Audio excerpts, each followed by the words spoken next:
Now I am back with the next lecture. Last lecture में हमने prove किया या फिर हमने बहुत सारे एग्जांपल्स देखे जिससे पता चला कि लिक्विड का जो सरफेस है it behaves like a stretch elastic membrane. बोला कि लिक्विड का जो सरफेस है it behaves like a stretch elastic membrane बच्चों। पर अभी इसको हम प्रूव करेंगे बाय यूजिंग मॉलिक्यूलर थ्योरी। बहुत इंपॉर्टेंट आंसर है, 3 मार्क के लिए बहुत इजी है। ओके, आंसर कैसे लिखना है मैंने डिस्क्रिप्शन में नीचे दिया हुआ है कि how it behaves like a stretch membrane, how it try to minimise area. तो ये हम बात करेंगे सरफेस टेंशन क्या होता है on the basis of molecular theory. तो चलो let us start with it. सबसे पहले बात करते हैं, एक मैंने क्या बोलते हैं एक बीकर लिया, ओके, और उस बीकर में मैंने लिक्विड लिया।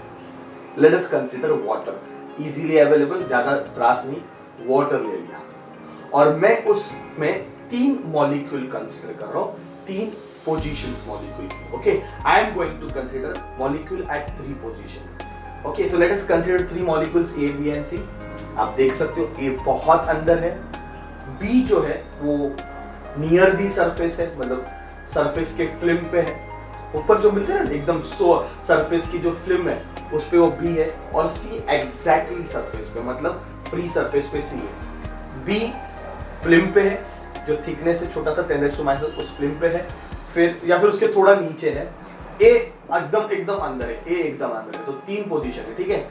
सो ए एकदम अंदर, B near to this film and C जो है एग्जैक्टली सरफेस पे। सी कहां पे? एग्जैक्टली सरफेस पे बच्चों। ओके, अभी मैं तीनों का स्फीयर ऑफ इन्फ्लुएंस ड्रॉ करता हूं, क्योंकि हर मॉलिक्यूल अपने आजू बाजू के मॉलिक्यूल को अट्रैक्ट करता है, तो उसका रेंज कितना है? 10⁻⁹ मीटर ये अपन ने कंसीडर किया। तो मैं स्फीयर ऑफ इन्फ्लुएंस ड्रॉ करता हूं। स्फीयर ऑफ इन्फ्लुएंस ड्रॉ करने के लिए मैं मॉलिक्यूल को सेंटर पकड़ूंगा। मॉलिक्यूल को क्या पकड़ूंगा? सेंटर। और रेडियस कितना पकड़ूंगा? 10⁻⁹ मीटर। रेडियस कितना पकड़ूंगा? 10⁻⁹ मीटर। और मैं एक स्फीयर ऑफ इन्फ्लुएंस ड्रॉ करता हूं। तो मैंने ए का ड्रॉ किया, बी का ड्रॉ किया और सी का भी ड्रॉ किया। ओके, अभी तीनों को अच्छे से स्टडी करते हैं। ए का जो है ये पूरा आजू बाजू में सेम मॉलिक्यूल्स है, ठीक है। अगर मैं देखता हूं ए के साथ क्या हो रहा है, तो ए के आजू बाजू में पूरे वाटर मॉलिक्यूल्स ही, सारे वाटर, बहुत सारे सिमिलर मॉलिक्यूल्स हैं, तो सब जगह से उसको कोहेसिव फोर्स मिल रहा है। क्या मिल रहा है? कोहेसिव फोर्स, ठीक है। तो कोई ऐसे खींच रहा है, कोई ऐसे खींच रहा है, कोई इधर खींच रहा है, कोई इधर खींच रहा है, तो हर डायरेक्शन से उसको उसके ऊपर फोर्स लग रहा है, तो उसके ऊपर नेट फोर्स कितना हो जाएगा? 0। देखो ए मॉलिक्यूल एकदम अंदर है पानी में, बराबर, it is well inside the water and उसके आजू बाजू में वाटर की मॉलिक्यूल्स हैं, और सबने जो फोर्स लगाया वो कैंसिल हो गया, और नेट फोर्स आप देख सकते हो मॉलिक्यूल ए पे जो है वो 0 है। मॉलिक्यूल ए पे नेट फोर्स इज 0, ठीक है। अभी बात करते हैं मॉलिक्यूल सी और बी की।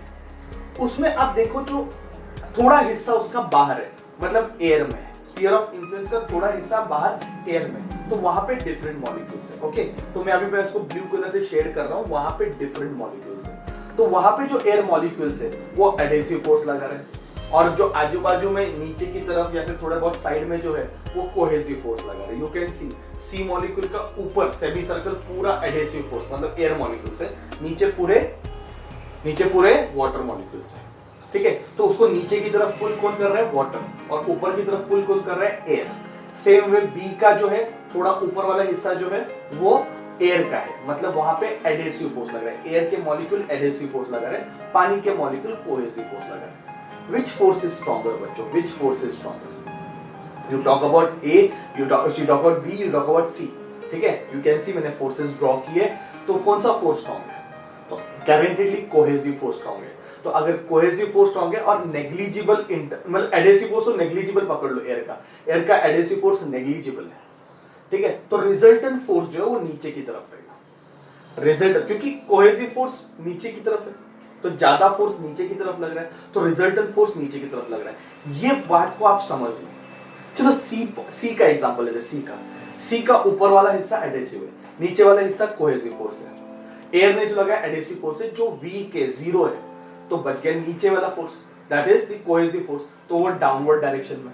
अभी वो कैंसिल होगा क्या, नेट फोर्स जीरो हो जाएगा क्या, नहीं, क्योंकि नीचे की तरफ फोर्स लग रहा है। सेम वे बी की तरफ भी आप देखो कि नीचे की तरफ ज्यादा फोर्स लग रहा है। तो ए तो अंदर ऑलरेडी है, पर बी और सी अंदर आने का कोशिश कर रहे हैं, क्योंकि उसके ऊपर रिजल्टेंट फोर्स अंदर की तरफ लग रहा है, रिजल्टेंट फोर्स अंदर की तरफ लग रहा है। ये बात समझने की कोशिश करो कि जो मॉलिक्यूल सरफेस पे या फिर जो मॉलिक्यूल फिल्म पे, उस पे नेट फोर्स नीचे की तरफ लग रहा है, नेट फोर्स नीचे की तरफ लग रहा है। और जैसे नेट फोर्स नीचे की तरफ लगेगा, सो I can say they are under the tension, they are under the force. ऊपर की जो मॉलिक्यूल्स है वो एक फोर्स एक्सपीरियंस कर रहे हैं, एक टेंशन एक्सपीरियंस कर रहे हैं, and because of that they behave like a stretch membrane, they behave like a stretch membrane. Okay, and this property is called surface tension. I hope आपको ये समझ में आ रहेगा।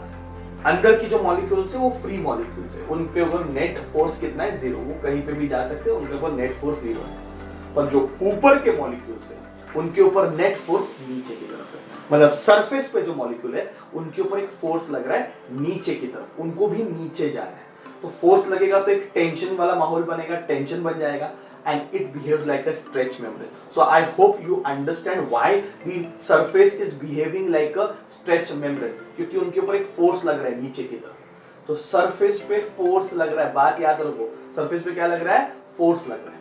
Okay, and that force is nothing but surface tension. तो actual जो surface tension का definition है ना, मैं अगले लेक्चर में आपको बताऊंगा। पर अभी ये लेक्चर में मॉलिक्यूलर थ्योरी पढ़ते हो, एक चीज मुझे क्लियर हो गई कि जितने भी मॉलिक्यूल्स सरफेस पे या फिर फिल्म पे, उनके ऊपर नेट फोर्स कहां पे, नीचे की तरफ, उनको कहां पे आना है, नीचे आना है। तो उनके ऊपर एक फोर्स लग रहा है, रिजल्टेंट फोर्स लग रहा है, जिससे वो स्ट्रेच मेम्ब्रेन की तरह बिहेव कर रहे हैं। ठीक है बच्चों, और ये एक सरफेस का प्रॉपर्टी है, ये आप याद रखो, इट्स अ सरफेस फिनोमेना। ठीक है, ये सिर्फ सरफेस पे होता है। I hope this topic is very clear to you, इतना डिफिकल्ट नहीं था। आपको क्या लिखना है वो मैंने नीचे डिस्क्रिप्शन में, आप डाउनलोड करो पीडीएफ, और उसके हिसाब से वही आंसर आप एग्जाम में लिखोगे। बहुत अच्छा आंसर है, बहुत बहुत अच्छा आंसर है। I hope you understood. Thank you very much.